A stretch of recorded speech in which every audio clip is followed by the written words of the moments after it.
Bholi, patriarchy is a way of organizing society in which males assume the most important roles. A result of that is the value we assign to the individuals based on their gender. Because a man is assumed to be more important, he is assumed to have higher value. And therefore, a man gets more privileges, more freedoms, more rights as he exists in society. A woman, on the other hand, is always relegated to the sides. She is reminded that even though she has a part to play, she is not as important. She is viewed as an object, not a human, and therefore she is reminded at every stage of her life she is a burden. She can have no rights. She can have no say in her life. Her destiny belongs to a man. All of this is the ideological basis of all that you see around you. Women denied education. Women denied participation in the workplace. Women confined only to the kitchen and childcare. Women forced to pay dowry, forced to pay their admission price into the institution of marriage. A man, on the other hand, is expected none of this. This is called gender roles. The societal expectations from individual based on their gender. If you think I am talking of the days gone by and everything is hunky-dory, take a look around you. Talk to your mothers. Talk to your sisters. Talk to your friends. It may not be as bad as it was, but the reality isn't pretty still. The root of all of it? Patriarchy. What does that have anything to do with anything? Glad you asked. Bholi, written by K.A. Abbas, talks about the societal evil of dowry, the way we value women in society, and the effect it has on a woman. We meet Bholi as a child, born after 3 sisters and 2 brothers. She has terrible luck. She nasty falls as an infant that leaves a brain injury that hampers her development. She then contracts smallpox and that leaves her face pockmarked. And what is a woman if she is not beautiful? What is her worth? Who will accept her as his wife?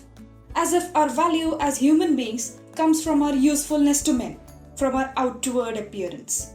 And hence, because she doesn't fit into a convention, she is relegated to the sides, ignored by her parents. She stutters and lisps her way through childhood, bullied by everyone. Her father, who is a government official and the landlord in the village, is worried about her marital prospects.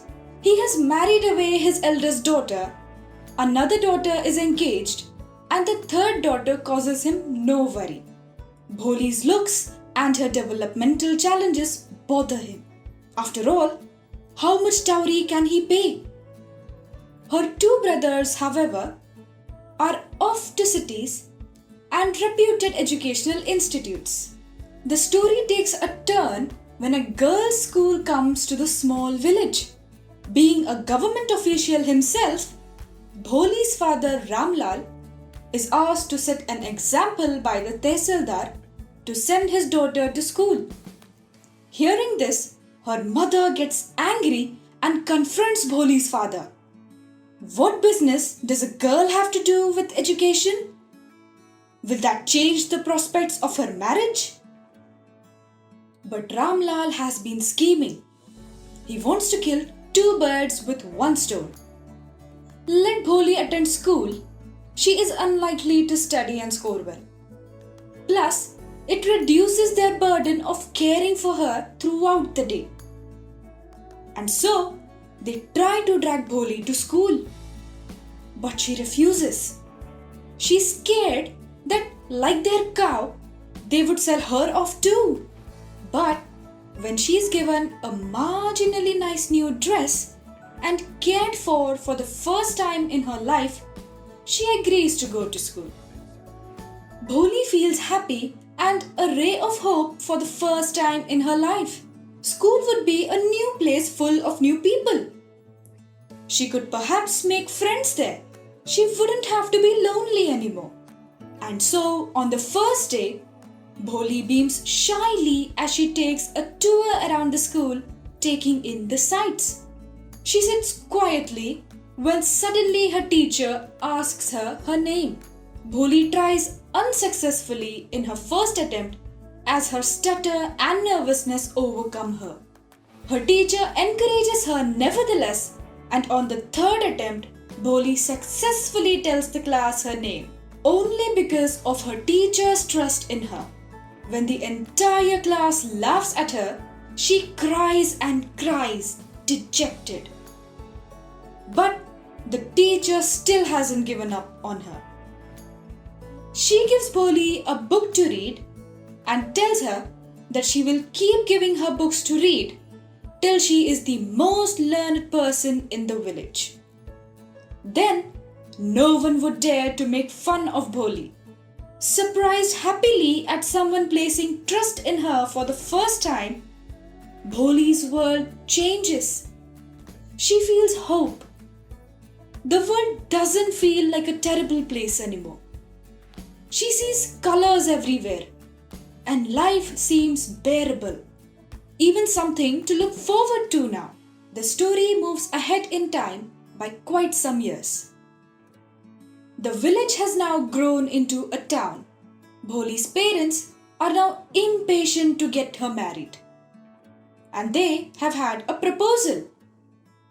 Lounging on the charpoy after the dinner, her mother talks to her father and tries to convince him to accept Bhishma Bear Nath's proposal. Bhishma Bear turns out to be a grocer from neighboring village.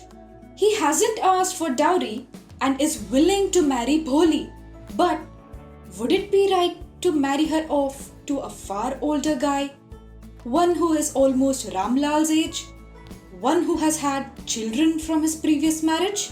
Ramlal wonders, only to be reminded of no ask of dowry by her mother. To Bholi's mother, it was not fathomable why anyone would reject such a golden opportunity. It wasn't like suitors were lying outside their door to get married to Bholi. Nor was Bholi attractive or smart enough to figure out a life for herself.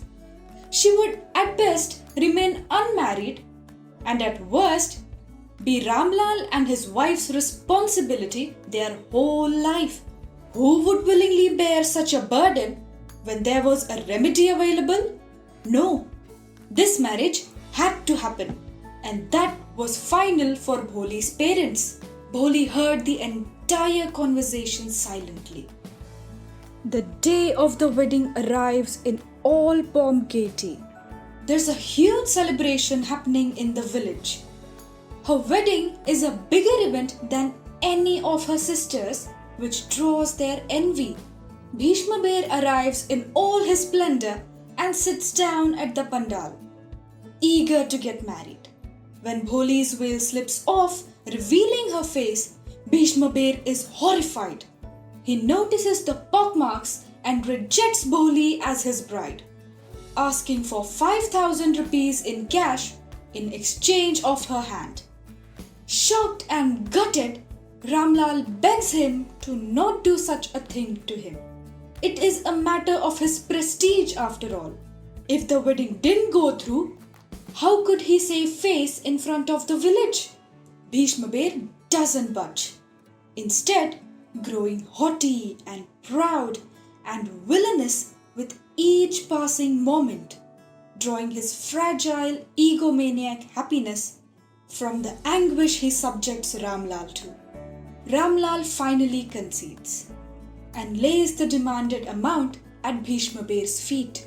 Triumphant at having made everyone bow down to him, he proceeds to garland Bholi as his wife. All of a sudden, his arm stops midair, held firmly there by Bholi. The entire attendance is horrified. Her parents scream in mania, asking if she had gone completely mad to have done such a deed. Bholi refuses to get married and asks her father to take back the dowry. She tells her father that up until things were limited to her, she was ready to take anything. But she would not have her father humiliated in public like this by such a despicable man. When the crowd murmurs of her shamelessness, she retorts back. None came to my rescue when I was bullied, she says. None came to help my family or me when we were subject to the atrocities of the tyrant Bhishma. I was supposed to take it lying down and accept it all. Why? She asks. Because it comforted them to think of her as a cow? Because it was convenient for them to oppress her? And now that she stood up for herself, now that they stood to be inconvenient, she should shut up and watch her life get destroyed? No, she says, and denies a marriage of compromise. The bride's family leaves, and so does the crowd, leaving only Ramlal and his wife. What have you done? They ask Bholi. Who will you marry now? Perhaps no one, Bholi responds. But that is not the end of her life. She would live there and take care of her father and mother in their old age. And she would teach. Yes, she would teach the school and other girls in the village. She would bring about a change in their life just as her teacher had done for her. She would make them fierce and educated and independent as her school made her. She says all this and seeks approval of her teacher, who had been sitting quietly in the back watching the drama unfold. Her teacher smiles. Her masterpiece is complete. A shy, demure girl, forced to be submissive by society, had found her voice. Yes, it wasn't the end of it all, but that's just the best part. It was the beginning for a million other possibilities. What Bholi does as a story is that it gives hope. It is a story that tells us that no matter how bad the circumstances, one always is the master of their fate and destiny. That mastery doesn't come easy. No one out there will hand it to us. We must fight for it. We must make ourselves heard. But it is worth it at the end. Because there's always someone who believes in us. And that essentially is the crux of Bholi's character development. Throughout the story, she is always referred to by her nickname. Bholi here implies gullible. But at the end, when her transformation is complete, we see her being called Sulekha. Because that's who she is. Not an object, not a burden, not an adjective. She is a young, strong woman who has come into her own. And the lion's share of the credit goes to her teacher, who through the ups and downs never once lost faith in her. Says a lot about what we need, don't we? Somebody to love us, somebody to see our real potential, somebody to help us reach that potential. While Bholi is an inspiring story, ask yourself this. Is it not shameful that a story like this is still relevant today? What do you think is necessary to change that? Is patriarchy acceptable? And if no, how do we make sure that we vanquish it for good? While you ponder and consider all the advances we have made in making an equitable society, I will leave you with my favorite line from a Robert Frost poem. For I have promises to keep and miles to go before I sleep.